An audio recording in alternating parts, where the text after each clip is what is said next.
Welcome to Think Smart with TMFG. I'm Mike Connon. This is Carlo Cansino, Senior Financial Advisor with the McClelland Financial Group of Assante Capital Management. Today, going to talk about something, I call it the Advisor for Life Conundrum. Yeah. Right? Conundrum is a weird word. It took me a while to figure out how to spell it. Exactly. You didn't use ChatGPT, did you? I think I used a few different things. I kept on spelling with a K. Oh, gosh. Okay. But it's funny, when you ask people what they want, everyone says, I want an advisor to get me through my life. Yep. And I think it's a very, it sounds like a very reasonable thing. That makes a lot of sense. And it seems to make a lot of sense in what you'd want. When we take on clients, what clients are we taking on clients generally now? I mean, we're, in terms of helping clients get them through retirement and entering into retirement, we're looking at between 40 years old, 50 years old. Yeah. In some cases, 60 years old. Yeah. And sometimes even we take on the kids too. Yeah. We take on much 20-year-olds younger. too. And, we do financial plans. How long do we usually put for clients to live in their financial plans? Typically, when we're doing our plan, we're looking to push out life expectancy to age 90 or 95. Yeah. And even with Stats Canada saying mid-80s, want to plan accordingly and be responsible.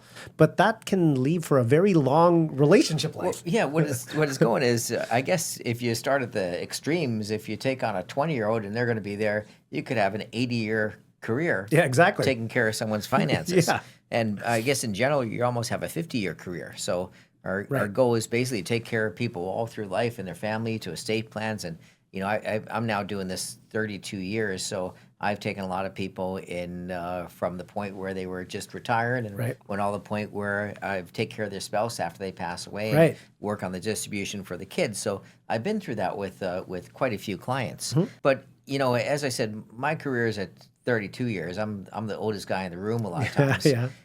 How long do you think your average financial advisor career is? When we think about when you get started, whether it's 25, 30 years old, if you're looking retiring 60, 65, could be a 30-year career. Yeah. So I guess this is where we have the conundrum. Yeah, exactly. Right? We're trying to pry everyone wants an advisor for life, right? Which makes sense and we agree with. And we know that people, when they start to use an advisor, can anywhere between 50 and 80 years to when they start to use an advisor to when they die. Right. And advisors have a 30-year, maybe 35, 40-year career. I'm probably going to push it to the end zone. For sure. But so this is the problem that we want to do. So what I thought to do is, how do you provide a 50-year relationship with a 30-year career? Right. I guess the one thing, let's talk about, why do you want an advisor for life? What's important in that relationship? 100%. In this relationship that you want to have over your lifetime, there needs to be trust with your advisor. You need to feel comfortable with the person that's going to be managing your financial situation while you're alive. I guess you want someone who really understands your situation too, right? Absolutely. They're going to be ones that understand you and your children and perhaps your grandchildren, but they'll be able to do it at a very high level, knowing your financial situation so well. People want a service level they become accustomed to. Absolutely. I mean, when you get to a certain point, it's funny. We all have driven cars from all our life. What was your first car? I had a Honda Civic. It was a coupe. Yeah. What are you driving now? I drive a Lexus. So you've moved up along the way, A little bit, yeah. Not many people go back. No, you're right. You're right. Once you get to a certain level of service, and we talked about that, it's hard to drop stars in a hotel, and it's hard to drive, start going back in cars. Or once you get to a certain level of service, you don't really want to go back. And so you really need that. You need a system that you can trust, right? You need a system that you become accustomed to, that you really have faith in. Well, you made the point about, going and staying at a 5-star hotel. You understand what a 5-star hotel provides in terms of services. Yeah. And so when you get accustomed to it, it's hard to, like you said, give it up. And I mean, financial solutions, we know the most important thing about a financial solution is consistency. Yep. You don't want to change direction if you've become used to running things runway. You don't want to have to change the direction in which you manage your money. For sure. Because number one, it may be dangerous because it may not work. Yes. And second, it can be very costly from a tax point of view. So you want a consistent approach to how your portfolio is run. For sure.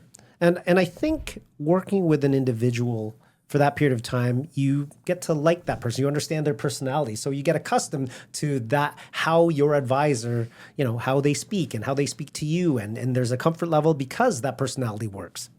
And again, even these advisors all work with financial plans, and you want that all taken care of for yourself. You want a consistent financial plan that, someone understands your financial needs and where you're going. Mm-hmm.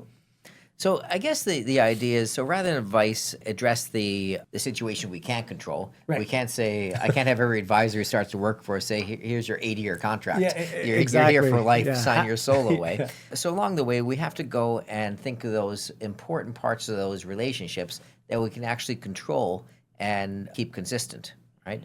Yeah. So we can really work on keeping a consistent client experience, right? We can have a consistent solution.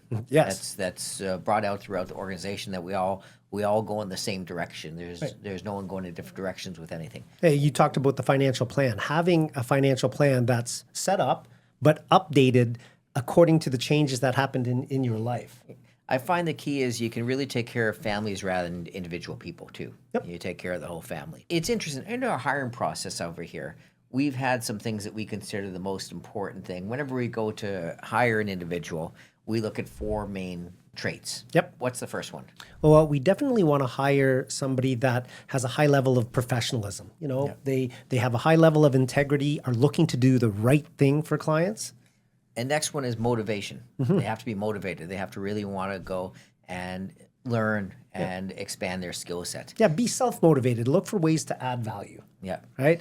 We want our staff to utilize what's up here, use their brain, you know, come up with things, you know, be curious and use common sense. I always say my biggest problem with service nowadays are people are trying to not solve a problem, they're trying to get the problem off their hand. Right. It's the one thing that's unforgivable in here.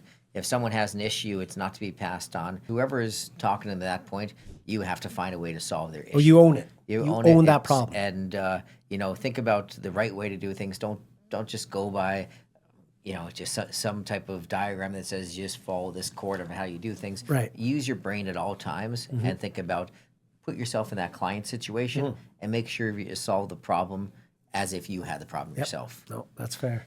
And the other one, which is the fourth and probably the most important, we only hire people that are likable. Yeah. I want to work with somebody that I genuinely like being around. I want to work with clients who I genuinely like, and I want to work and I want people around me that I genuinely like. And again, you can't control every piece of the business, but you want to make sure when you're dealing with one person, everyone's going to have different personalities, different hobbies, different ways they do things. But likable people are generally likable people. You want someone who you want to deal with, who you're comfortable dealing with. We've always made sure the whole organization has that available. I guess at one point we wanted to be the best advisor in Canada. Remember, that was our goal.